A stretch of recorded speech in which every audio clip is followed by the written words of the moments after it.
അപ്പോൾ ദേ 2 ദിവസം മുന്നേ അമ്മ വീട്ടിൽ കിണ്ണത്തപ്പം ഉണ്ടാക്കിയെന്ന് പറഞ്ഞിട്ട് ഫോട്ടോ ഇട്ട് തന്നായിരുന്നു കേട്ടോ. അപ്പോൾ അത് കണ്ടപ്പോൾ മുതൽ കിണ്ണത്തപ്പം തിന്നാനൊരു ആഗ്രഹം. അതങ്ങനെയാണല്ലോ, കാര്യം ആരെങ്കിലും എന്തെങ്കിലും തിന്നണതോ അല്ലെങ്കിൽ നമ്മളിപ്പോൾ എന്തെങ്കിലും ഫുഡിൻ്റെ വീഡിയോ ഒക്കെ കാണുമ്പോൾ നമുക്കത് കഴിക്കാനുള്ള ഒരു ആഗ്രഹം വരില്ലേ. അപ്പോൾ അതുപോലെ കേട്ടോ. പക്ഷേ കിണ്ണത്തപ്പത്തിൻ്റെ കാര്യത്തിൽ അങ്ങനെയല്ല. എനിക്ക് എൻ്റെ ഭയങ്കര ഫേവറേറ്റ് ആയിട്ടുള്ളൊരു പലഹാരമാണ് കേട്ടോ. ഞാനങ്ങനെ ഉണ്ടാക്കാറൊന്നുമില്ല. ഇങ്ങനെ ആരെങ്കിലും ഉണ്ടാക്കി തരുമ്പോഴോ വീട്ടിലൊക്കെ പോകുമ്പോഴൊക്കെയാണ് കഴിക്കാറ്. പക്ഷെ ഇത് കണ്ടപ്പോൾ എനിക്ക് ഭയങ്കര ആഗ്രഹം. പക്ഷെ ഇവിടെ നിന്ന് വീട് വരെ പോയി ഇത് കഴിക്കാനുള്ള എന്താ പറയുക, ദൂരം കൂടുതലായതുകൊണ്ട് പോകാൻ പറ്റിയില്ല. പക്ഷെ ചില ഇഷ്ടങ്ങളൊക്കെ അങ്ങനെയാണ്. നമ്മളിപ്പോൾ എത്ര ദൂരം താണ്ടി നമ്മൾ ഓരോ ഫുഡൊക്കെ കഴിക്കാൻ വേണ്ടി പോകാറുണ്ട്. പക്ഷേ അന്നത്തെ ഒരു സിറ്റുവേഷൻ പോകാൻ പറ്റുന്നതല്ലായിരുന്നു. അപ്പോൾ ഇത് 2 ദിവസം കഴിഞ്ഞപ്പോൾ കെട്ടിയൻ ജോലി കഴിഞ്ഞ് വന്നപ്പോൾ വാങ്ങിക്കൊണ്ടുവന്നതാണ് ഈ കിണ്ണത്തപ്പം. പക്ഷേ ഇതിനൊരു പ്രത്യേകതയുണ്ട്. സാധാരണ വെള്ള കളറിലുള്ള കിണ്ണത്തപ്പമാണ് ഞാൻ കണ്ടിട്ടുള്ളത്.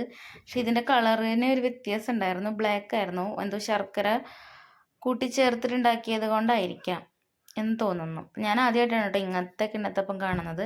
അപ്പോൾ എന്തായാലും സ്നേഹത്തോട് കൊണ്ടുവന്നതല്ലേ, അപ്പം അത് മുറിച്ച് കഴിക്കാമെന്ന് വിചാരിച്ചു. അപ്പോൾ അത് തന്നെ ആയിക്കോട്ടെ ഇന്നത്തെ വീഡിയോ എന്ന് വിചാരിച്ചിട്ടാണ് കേട്ടോ ഞാൻ ഈ വീഡിയോ ചെയ്യുന്നത്. അപ്പോൾ അതേ ഞങ്ങൾ മുറിക്കാൻ പോവാണ്. മുറിച്ച് കഴിക്കുന്നതും ചായ കുടിക്കുന്നൊരു ചെറിയൊരു വീഡിയോ ആണ് കേട്ടോ ഇന്ന്. അപ്പോൾ നിങ്ങൾക്ക് ഇഷ്ടപ്പെടുകയാണെങ്കിൽ ലൈക്ക് ചെയ്യണേ, സപ്പോർട്ട് ചെയ്യണേ. അപ്പോൾ ശരിക്കും ഇത് മുറിക്കുന്ന സമയത്ത് ഒരു കിണ്ണത്തപ്പാന്ന് തോന്നിയില്ല കേട്ടോ. ശരിക്കും ഒരു അലുവ കട്ട് ചെയ്ത് എടുക്കുന്ന പോലെയാണ് തോന്നിയത്. അതിൻ്റെ ഒരു ടെക്സ്ചറും അതുപോലെ തന്നെയായിരുന്നു, ടേസ്റ്റും അതുപോലെയൊക്കെ തന്നെയായിരുന്നു കേട്ടോ.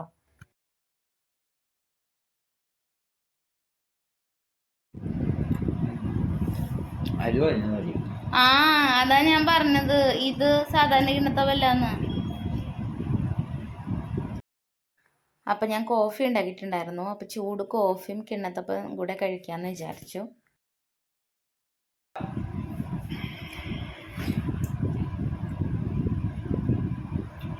ഇത്രയും നല്ലൊരു കോഫി എൻ്റെ ജീവിതത്തിൽ ഞാൻ കുടിച്ചിട്ടില്ല. അത്ര ரொம்ப ரொம்ப ടേസ്റ്റാണ്.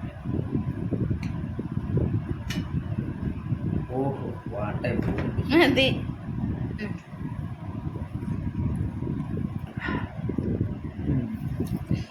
ഇത്രയും നല്ല കിണ്ണത്തപ്പം ഞാൻ ജീവിതത്തിൽ കഴിച്ചിട്ടുമില്ല. അത് കടയിലെ ആളുകൾ ഉണ്ടാക്കിയതാ, ഞാൻ ഉണ്ടാക്കിയതല്ല.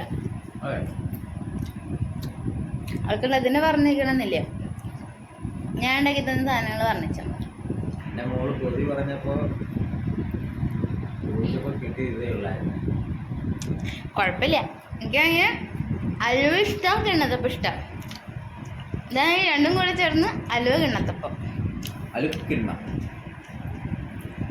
കിണ്ണത്തപ്പം ഒരു പായസത്തിന്റെ രുചിയില്ലേ, ഒരു അമ്പലത്തിൽ നിന്നൊക്കെ കിട്ടുന്ന പായസത്തിന്റെ രുചി അല്ലേ. നെയ്പായസത്തിന്റെ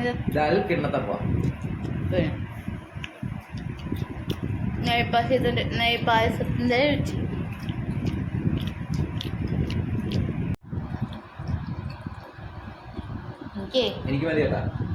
കിലുക്കം കേട്ടപ്പോ മനസ്സിലായി നീ എന്തോ കൊണ്ടുവന്നിട്ടുണ്ട് കവറിന്റെ. അതൊക്കെ ഞാൻ പെട്ടെന്ന് കേൾക്കും. ആവശ്യമുള്ളതൊന്നും ഞാൻ കേൾക്കാതിരുന്നേക്കവേ.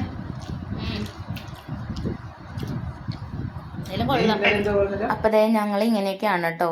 ജോലി കഴിഞ്ഞ് വന്നു കഴിഞ്ഞാൽ ഒരു കോഫിയും വെച്ച് എന്തെങ്കിലും കഴിക്കാനുണ്ടാവും. അതൊക്കെ കഴിച്ച് ഇങ്ങനെ കുറച്ച് തമാശകളും കാര്യങ്ങളൊക്കെ പറഞ്ഞ് ഇങ്ങനെയൊക്കെയാണ് കേട്ടോ ഞങ്ങളുടെ സമയം ഞങ്ങൾ സ്പെൻഡ് ചെയ്യാറ്. നിങ്ങളുടെ വീട്ടിൽ ഇങ്ങനെയൊക്കെയാണെന്ന് പറയണേ. കെട്ടിയന്മാരൊക്കെ ജോലി കഴിഞ്ഞ് വന്നിരുന്നാൽ ഇങ്ങനെ ഇരുന്ന് സംസാരിക്കാറുണ്ടോ, കോഫി കുടിക്കാറുണ്ടോ, ഒരുമിച്ചിരുന്ന് ഫുഡ് കഴിക്കാറുണ്ടോ എന്നുള്ളതൊക്കെ പറയണേ.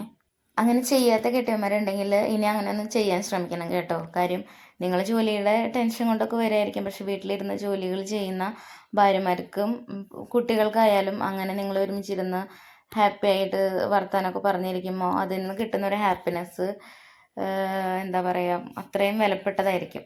അപ്പോൾ അങ്ങനെ ചെയ്യാത്ത കെട്ടിയന്മാരുണ്ടെങ്കിൽ അങ്ങനെയൊക്കെ ഒന്ന് ചെയ്ത് ഭാര്യേനെ വീട്ടുകാരൊക്കെ സന്തോഷിപ്പിക്കാൻ നോക്കണേ.